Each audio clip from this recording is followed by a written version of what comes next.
Welcome to the Assisted Living Network podcast. I'm Isabelle Guarino, your host, and I'm so excited to introduce you to our incredible guest today, Ilich and Ria. They own Spirit Care Homes out of Minnetonka, Minnesota. They are both medical professionals, and they are absolute rock stars. When they came to the 3-day training, when I met them, I was just so excited to see what they were going to achieve, what they were going to accomplish. And I've had the blessing to be able to go out and visit their care home in Minnesota. It's spectacular. Their story of why they chose memory care and really why they got into the industry helped propel them to see incredible success. I'm so excited to introduce you to both of them and let you kind of dive in and really listen to this interview and grab glimpses of memory care versus assisted living. Let's dive in right now. In the United States right now, there are 76 million baby boomers. The number one dilemma for these baby boomers? Housing. That dilemma can be your opportunity. Welcome to the Assisted Living Network podcast, where you can discover how just one residential assisted living home could secure your financial future forever. Okay, let's dive in. Well, thank you so much for being here. I'm really excited to have both of you here today. I really appreciate your time. So thank you for coming on. Thanks for having us. Thank you, Yes. Isabel. I'm excited. Okay, so let's talk about Spirit Care Home. Why did you guys choose memory care instead of just a regular assisted living home? I think every state is different, so I'm sure this is not going to be applicable to many people. But at least in our state, in Minnesota, it's very clear that the difference between assisted living versus license for memory care. So it's completely different from the regulation standpoint to the requirements to the training for your caregivers. So it's very different. And so we knew that from the beginning, when we were starting, we wanted to make sure we didn't limit ourselves. If you are not licensed for memory care, you can still take residents that have memory issues, but you cannot advertise and you cannot charge as much as people who are licensed for memory care. So it's very clear, even in our website, you have to have your license type so people know that. So when we went into it, we wanted to make sure we were open for both. Wow. And it is interesting because we say, hey, there's differences, but every state's a little different. Sometimes it's just locks on the door and that's the only difference. Other times it's full-blown training or things like that. So Minnesota in particular had a lot of differences and it made sense for you guys to go that way. Right. And I want to be also clear that it is a huge difference, but it's a significant investment. I mean, it is a lot more expensive because it's not just the door locks. I mean, your sprinkler system has to be tied up to the doors. It has to open automatically. Just the fire partitioning of the walls. I mean, even construction of your home has to be very different from an assisted living. So for people who are in Minnesota, I really recommend to look into that before you decide what type of assisted living home you're going to have or not, because it does make a big difference. So it costs you guys more to get it set up and get it started. Are you able to bring in higher rates for your residents? Of course, yes, you're able to charge more for that. So in the long run, yes, it does pay for itself, but it's a lot more investment upfront. Right now, your care home has how many residents? We have 9 residents currently. 9. And in memory care, is it the same numbers that you're allowed to have in assisted living versus memory care? Did it change the numbers of residents you're allowed to have at all? The state doesn't differentiate the number of residents, no, based on the licensure. Okay, it's the same.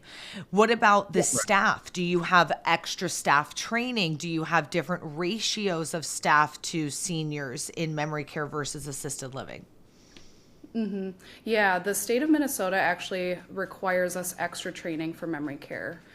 So there is initial required training specifically on dementia and memory loss, and then there's annual required education. So we have all of our caregivers that are required. The state of Minnesota is also requiring some mental health education. That's going to be annual required education. So we keep up with that. So yes, and that's also really great because then it's memory care focused training and not just your older adult population, that general training. So that extra education is great. That's amazing. And it is so true in the states that where requirements are less and they're saying, oh, they just have to be licensed for it once and that's fine. It's like, no, it should be an ongoing training. It's just like both of you being medical professionals. You can't learn something once and just be like, cool, you're good for the rest of your life. There's always new developments. There's always new information coming out. So maybe speak to that a little bit. Yeah, I think it's true, Isabel. I mean, I've learned even myself, like, I remember, going through medical school, learning about dementia, but it is very different. Once you are a caregiver, you see yourself kind of struggling to manage a behavior with a resident, and you get frustrated. We're human beings, happens to all of us. And that's what you have to remind yourself, okay, I need to step back and then come back, just like the training says, right? But it's important for you to do it, to learn it, and then also to teach it to your caregivers, because otherwise, people get burned out and they need to learn how to manage residents with dementia. It's very different than people who don't have dementia. So.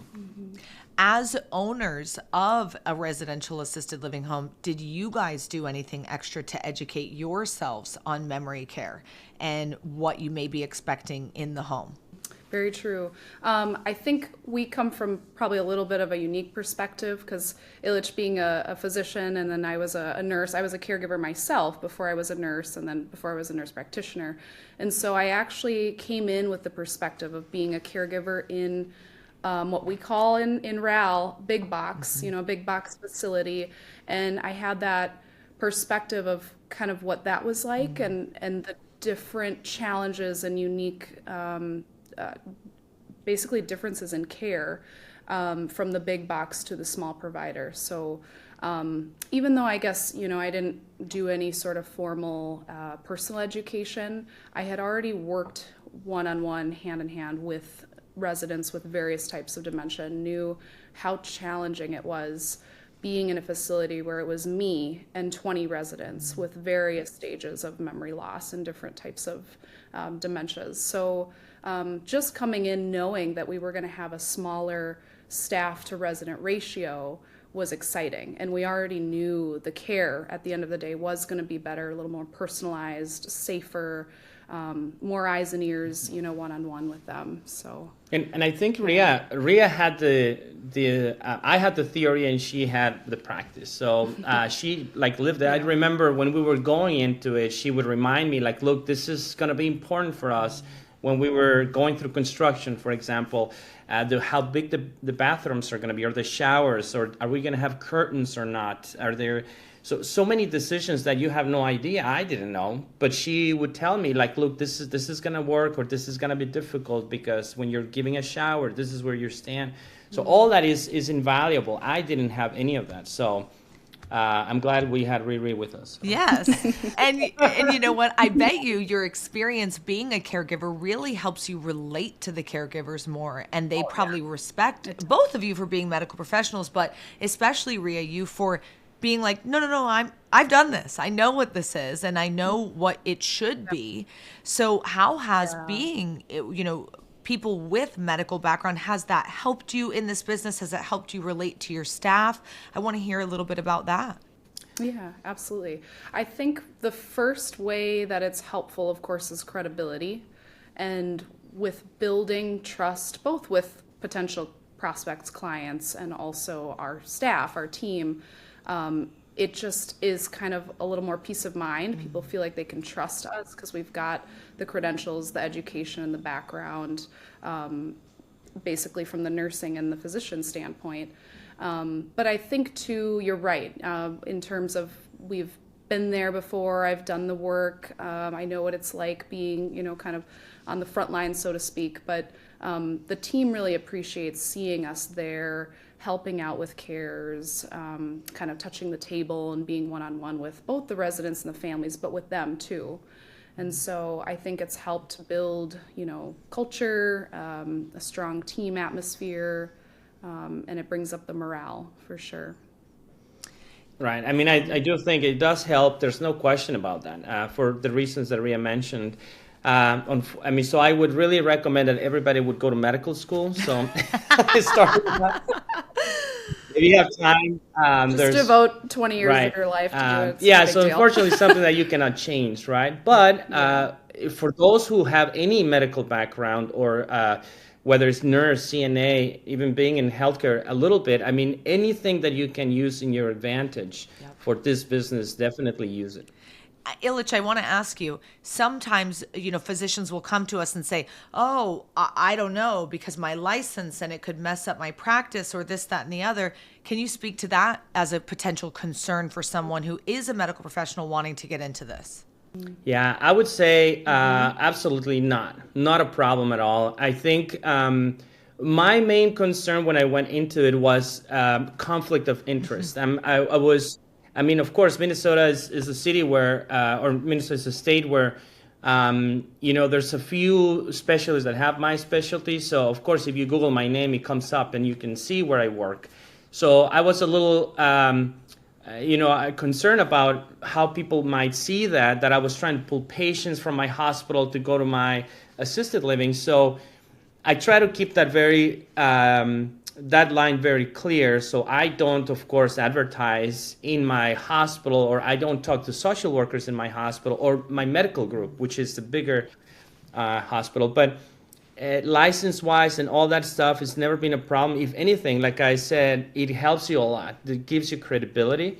But you just have to be careful with that conflict of interest and make sure you're not pulling patients, from your medical group, because that can look a little funny. Hey there, it's Isabelle from the Assisted Living Network, and if you want to see inside our students' homes who are successful all across the country, the students who've come through the Residential Assisted Living Academy, went back to their prospective markets and opened a care home, they put the education into action, then the Origin Stories is for you.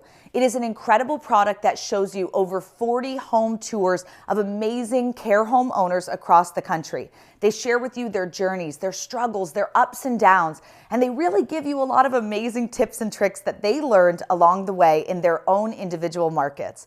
I really want you to check this out, so don't forget, click the show notes and grab your ticket today. Now, back to the show. Thank you. I think that's good to have, clarity on that.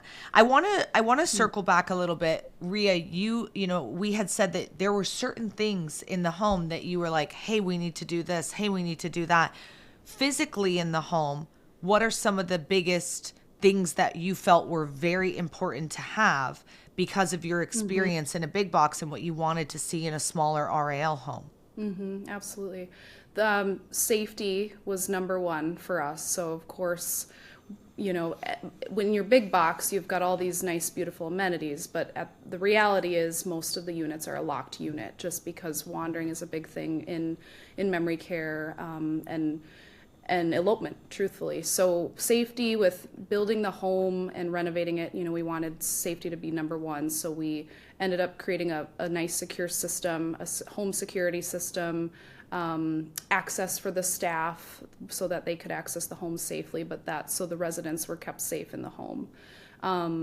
Another thing too was just that nice balancing act that we had to do between functionality and safety and also comfort and the hominess. So every little decision we made, the bathrooms, for example, we wanted to choose, tiles and colors that were still very warm.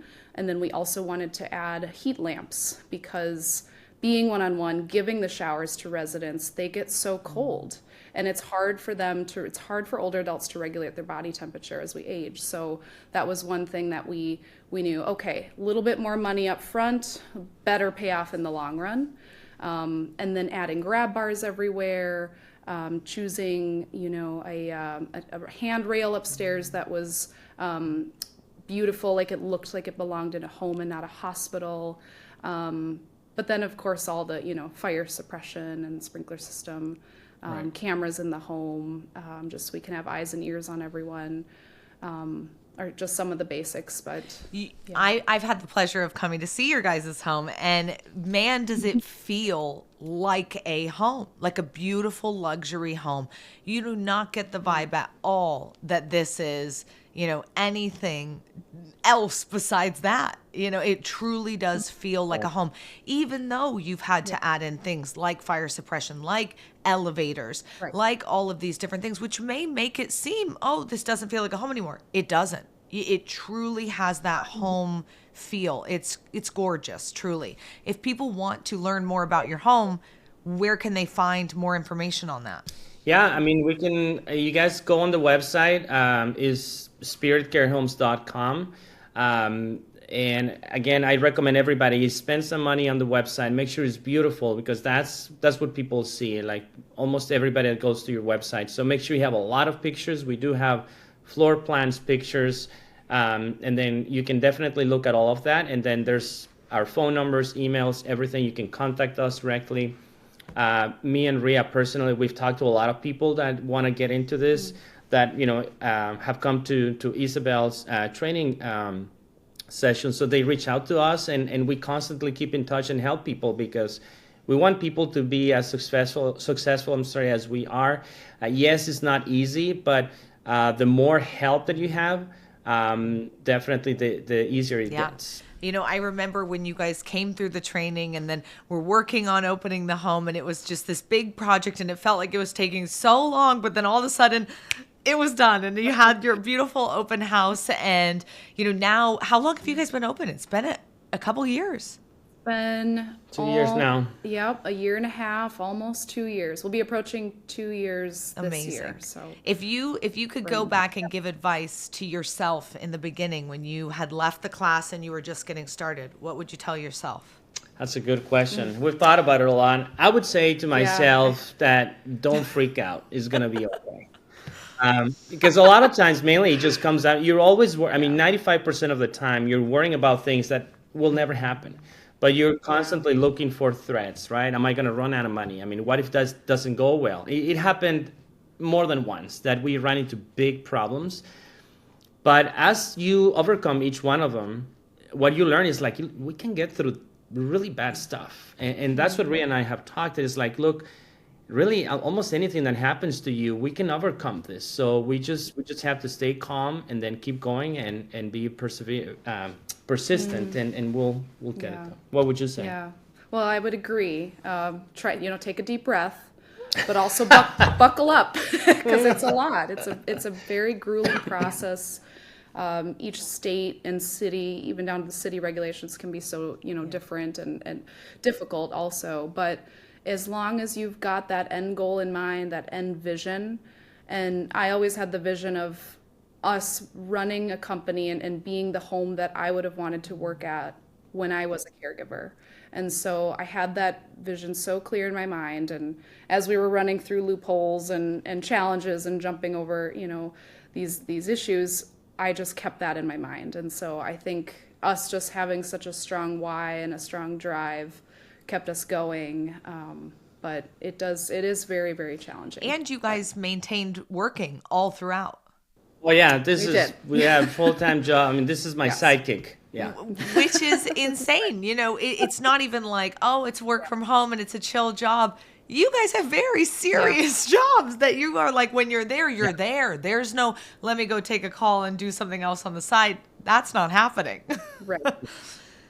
Yeah, I still remember when I met your dad, Gene, which we love him to death. I mean, it's a huge reason why we got into this. And I do remember when seeing a presentation a long time ago, sorry, when, he showed an anesthesiologist. He said, some people say that you don't have time for all of this. And he showed a picture. And I remember saying, oh, there's a doctor over there. I guess I can do this too. So yeah, I mean, there's no question that is more challenging if you have a full-time job, but that should not be an excuse. For all of you guys, if you want to get into this and you have the time to do it, you can definitely do it. That's awesome. Well, you guys are a true testament to pushing through those obstacles. I know there's many times that you wanted to give up, but you kept going. And I love that, you said that, Ria, it was about having that strong why and knowing why you need to do this and just keeping that at the forefront, because you don't know what's going to come. Every city, every state's a little bit different, and you don't know what they're going to throw at you. So you just got to keep pushing and keep making it happen. So thank you from all of us at the REL Academy for pushing forward, for making it happen, and being real leaders and pioneers in your market. And for all the medical professionals, they now look at you guys as kind of that star to say, if they can do it, we can do it. So you guys are definitely an inspirational couple and inspirational REL owners. So thank you guys for being here, sharing your hearts. So grateful for your time today. Thank you, Yes, Isabelle. Thank you so much. Isabelle. All right, if you enjoyed this episode, make sure to like and share it with a friend and follow us wherever you listen to your favorite podcasts. Thanks for listening to the Assisted Living Network.